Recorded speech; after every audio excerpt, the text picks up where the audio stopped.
बिस्मिल्लाहिर्रहमानिर्रहीम। अस्सलाम वालेकुम नादरीन, जनरल आसिम मुनीर साहब फील्ड मार्शल तो बन गए हैं। अब आगे उनका क्या प्लान है, बहुत बड़ी खबर सामने आई है। और ये खबर जो है शहजाद अकबर साहब ने और डॉक्टर शहबाज गिल साहब ने ब्रेक की है। अब उनका अगला टास्क क्या है वो आपके सामने रखते हैं, आगे वो क्या करना चाह रहे हैं पूरी डिटेल आपके सामने रखते हैं। उसके अलावा नादरीन, आज बलोचिस्तान में खुजदार के अंदर में जो आर्मी पब्लिक स्कूल की बस थी उसके ऊपर खतरनाक किस्म का दहशतगर्दी का हमला हुआ है। ये मैं पूरी डिटेल आपके सामने रखता हूँ कि क्या अब इस जो हमला है इसका जवाब दिया जाएगा या नहीं दिया जाएगा, वो डिटेल भी आपके सामने रखते हैं।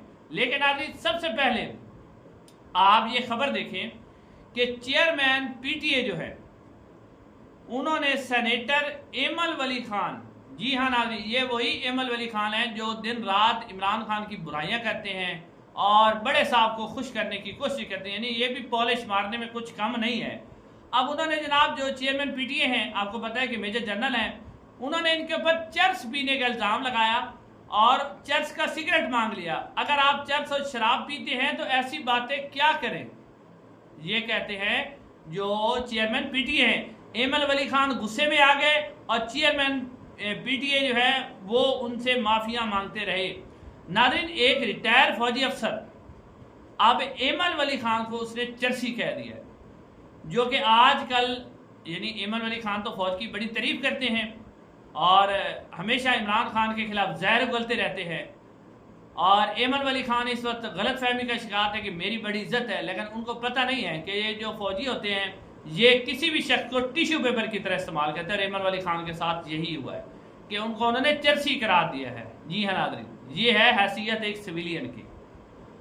अब नादरीन, जहाँ एक तरफ कहा जा रहा है कि जी कौमी यकजहती की ज़रूरत है, दहशतगर्द हमारे ऊपर हमले कर रहे हैं, अब आप देखें ये दो खबरें मैं आपके सामने रखता हूँ। पहले देखें जी, डॉक्टर यास्मीन राशिद साहिबा की 74 साल डॉक्टर यास्मीन राशिद साहिबा है, उनकी जो दरखास्त जमानत थी वो मुस्तरद कर दी गई।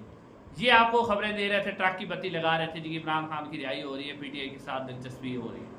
अगली खबर देखें जी, आरिफ अलवी साहब और उनके अहले खाना के बैंक अकाउंट मुंजमद कर दिए गए। जी हाँ, ये साबिक सदर हैं, उनके बैंक अकाउंट मुंजमद कर दिए गए हैं, उनके अहले खाना के भी, साबिक सदर के। वजह यह कि बाहर जाके वो इस्टेब्लिशमेंट के खिलाफ बातें कर रहे हैं, आइन और कानून की बात कर रहे हैं। ये है नाज़रीन पाकिस्तान में जो है इस वक्त सूरत हाल कि इज्जत पाकिस्तानियों की क्या है, जो सिविलियन है उनका इज्जत मकाम क्या है वो आपके सामने है। अब नाज़रीन, सबसे पहले तो इमरान खान साहब ने क्या कहा है आर्मी चीफ के बारे में, ये ज़रा आप देख लें कि अब आर्मी चीफ साहब क्या इस चीज़ पे अमल भी कर लेंगे, और लगता भी है कि अमल करने वाले क्या है कि इमरान खान कहते हैं कि आसिम मुनीर साहब फील्ड मार्शल बनने की बजाय इससे बेहतर थे कि बादशाह सलामत का टाइटल ही ले लेते। ये कहा इमरान खान साहब ने। और जो कहा जा रहा था कि इमरान खान साहब का लहजा नरम हो गया और वो जनाब बड़े नरम लहजे से बात करें, डील हो गई, ये हो गई। इमरान खान साहब ने कहा है कि मैं एस्टेब्लिशमेंट से बात करने के लिए तैयार हूँ, लेकिन मैं अपने मौक़िफ़ से पीछे नहीं हटूंगा, ये उन्होंने बात की है। अब नाज़रीन, अब आते हैं जो असल खबर है। खबर यह है कि एक तो खबर आपको ये देनी है कि अब क्योंकि फील्ड मार्शल तो बन चुके हैं, अब आगे उनका क्या प्रोग्राम है, और ये जो फील्ड मार्शल बनाने का ख्याल आया था वो किसके जहन में आया था, और खुजदार में जो एटमी धमाका हुआ है दहशतगर्दों का, उसका इसके साथ क्या लिंक है, पूरी डिटेल मैं आपके सामने रखता हूँ। पहले आप देखें, अब खबर ये सामने आई है कि ये जो फील्ड मार्शल बनाने का ख्याल आया था ये वज़ीर आज़म शहबाज शरीफ साहब को आया था, बाकी किसी वफाकी कबीना में से किसी को पता नहीं था इसका। अचानक से शहबाज शरीफ साहब ने ये प्लान बनाया और प्लान बनाने के बाद जो है उन्होंने वफाकी कबीना को इतला दी और फ़ौरन ही जो है उन्होंने इसका नोटिफिकेशन कर दिया। अब इस हवाले से शहबाज शरीफ साहब ने एक बयान भी दिया, मैं आपको स्क्रीन पे दिखा रहा हूँ। आर्मी चीफ को फील्ड मार्शल बनाने का फैसला मेरा था, कोई भी फैसला करने से पहले नवाज शरीफ से भी मशावरत करता हूँ। अब नाज़रीन, जो असल खबर सामने आई है कि पंजाब के अंदर मरियम नवाज साहबा फुल जो है वो पॉलिश कर रही हैं, वो अच्छे नंबर अपने लेना चाहती हैं और वो चाहती है कि अगला वज़ीर आज़म जो है उन्हें बनाया जाए, जबकि शहबाज शरीफ साहब को इस वक्त इमरान खान से ख़तरा नहीं है और ख़तरा होना भी नहीं चाहिए। इमरान खान साहब से मौजूदा इस्टेब्लिशमेंट की सुलह नहीं हो सकती। मुनीर फ़ारूक साहब ने आपने कहा ही है कि वो कह रहे हैं कि जब तक जो पीटीआई है वो नाक नहीं रगड़ती, इमरान खान नाक नहीं रगड़ता, उनको माफ़ नहीं किया जाएगा। तो अब शहबाज शरीफ साहब को जो ख़तरा है वो जनाब ख़तरा है उनकी अपनी जो भतीजी है मरियम नवाज साहबा उनसे है। तो इसलिए शहबाज शरीफ साहब ये चाह रहे थे कि मरियम नवाज साहबा जिस तरह की बातें कर रही हैं, जिस तरह की वो पॉलिश मार रही हैं, तो अगली वज़ीर आज़म वो ना बन जाए, या दरमियान में जो एक ये वाला जो एक किस्म का शेड्यूल है कि इसी टिनोर जो 5 साल है इसको दरमियान में ही कि मरियम नवाज साहबा को वज़ीर आज़म ना बना दिया जाए। तो शहबाज शरीफ ने कहा कि मैं जनाब अपने नंबर जो है थोड़े से बेहतर करता हूँ, मैं अपने हालात बेहतर करता हूँ, तो उन्होंने फ़ौरन से पहले इसका नोटिफिकेशन करवा दिया। ये है नाज़रीन सूरत हाल। अब बात यह है कि फील्ड मार्शल तो जनरल आसिम मुनीर साहब बन गए, अब आगे उनका क्या प्रोग्राम है? आगे साउदर है जब वो फील्ड मार्शल बने हैं और फैसल वाडा साहब तवीलात दे रहे हैं कि जी वो तो आप फॉर लाइफ हैं, तो इस हवाले से खबरें सामने आ रही हैं कि 2 ऑप्शन जो है जनरल आसिम मुनीर साहब इस वक्त गौर कर रहे हैं। एक, वो सदर पाकिस्तान बनना चाहते हैं और अयूब खान की तरह पूरे इख्तियारात अपने पास रखना चाहते हैं।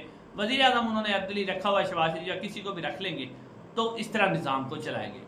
और दूसरा ये क्योंकि अवाम भी इस वक्त ये जो जमहूरियत थी आते जाते, क्योंकि हकूकी जमहूरियत आई नहीं है तो अवाम भी इनसे तंग है, तो वो एक अमीर उल मोमिनीन या जिस तरह ईरान में एक सुप्रीम लीडर का ओहदा होता है, इस तरह का ओहदा तख्लीक करके इसी असम्बली से, तो वो मजीद जो है अमीर उल मोमिनीन अपने आप को बनाना चाहते हैं, सुप्रीम लीडर बनाना चाहते हैं। जब वो इस तरह का काम कर लेंगे तो वो पूरी ज़िंदगी के लिए फिर होंगे, अल्लाह ताला उनकी लंबी ज़िंदगी करे, तो वो लंबी ज़िंदगी के लिए ही इसके ऊपर जो है वो ओहदे पर बराजमान रहेंगे। ये नाज़रीन अगला जो इस पोजीशन सामने आ रही है। अब इसी से रिलेटेड आप देखिए कि खुजार में हमला होता है बच्चों की वेन पे ऊपर, और आपने देखा कि जिस तरह के विजुअल वहाँ से आ रहे हैं, वैसे तो अभी तक इतलात के मुताबिक 5 बच्चे इसके अंदर शहीद हुए हैं, 2 को साजा के बारे में जिक्र किया जा रहा है कि वो भी शहीद हुए हैं, लेकिन जो बस की तस्वीरें सामने आई हैं उससे तो लगता है कि बस मुकम्मल तौर पर तबाह, और अल्लाह न करे कि इसमें शहादतों की तादाद में इजाफा भी हो सकता है। अल्लाह ताला हिफाजत फरमाए। बच्चे जो होते हैं, माओं को पता होता है कि उन बच्चों की क्या अहमियत है, वालिदैन को पता होता है, उनके कलेजे होते हैं, मासूम बच्चे, पहले ड्रोन हमला किया गया उसमें मासूम बच्चे शहीद हो गए, अब उस ड्रोन हमले का इल्ज़ाम भी तालिबान पर लगाया जा रहा है। तो अब नाज़रीन एक तो जो है वैसे तो DGISPR का बयान आया कि ये हिंदुस्तान ने करवाया, और हिंदुस्तान करवा भी सकता है, जिस तरह मोदी को शिकस्त हुई है, राफेल तैयारा उसको गिरा, वो बहुत गुस्से में है, वो कुछ भी अब करवा सकता है, तो करवा तो हिंदुस्तान ही रहा है। लेकिन अब सवाल ये है कि हिंदुस्तान ये करवा रहा है, पहलगाम एक ड्रामा किया हिंदुस्तान ने जिसका पाकिस्तान में सिरे से कोई असर रसूख ही नहीं था, पाकिस्तान ने करवाया था, तो हिंदुस्तान उसका बदला लेने के लिए वो चढ़ दौड़ा पाकिस्तान के ऊपर, उसने पाकिस्तान के अंदर मासूम बच्चों को शहीद किया।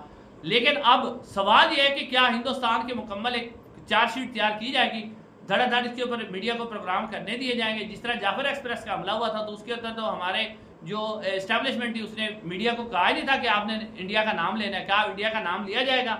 हिंदुस्तान के ऊपर जो है इस तरह के इल्ज़ामात नहीं बल्कि हकीकत जो है वो अब उसके ऊपर लगाया जाए। और क्या जिस तरह इंडिया ने बदला लेने के लिए पाकिस्तान पर हमला किया है, क्या पाकिस्तान भी इसका बदला लेगा? क्योंकि फील्ड मार्शल तो बन गए, अब बहुत बड़ा उनके पास जो है अब ओहदा आ गया पूरी ज़िंदगी के लिए, तो क्या कोई इस तरह का रद्द-ए-अमल होगा कि जनाब अब हिंदुस्तान से हम बदला लेंगे? या फिर हम जो जनाब बाजवा साहब ने एक हमारे यहाँ एक शेड्यूल बनाया था कि हिंदुस्तान के बारे में कोई बात नहीं करनी, हिंदुस्तान को कुछ नहीं कहना, बस हिंदुस्तान से उन्होंने कहा था हम लड़ ही नहीं सकते, हमारे तो टैंकों में पेट्रोल ही नहीं है, और वो कश्मीर का मसला भी हल करना चाहते थे, तो क्या वही शेड्यूल रखा जाएगा या अब बढ़ चढ़ के हिंदुस्तान से बदला भी लिया जाएगा? इंशाल्लाह अगली वीडियो में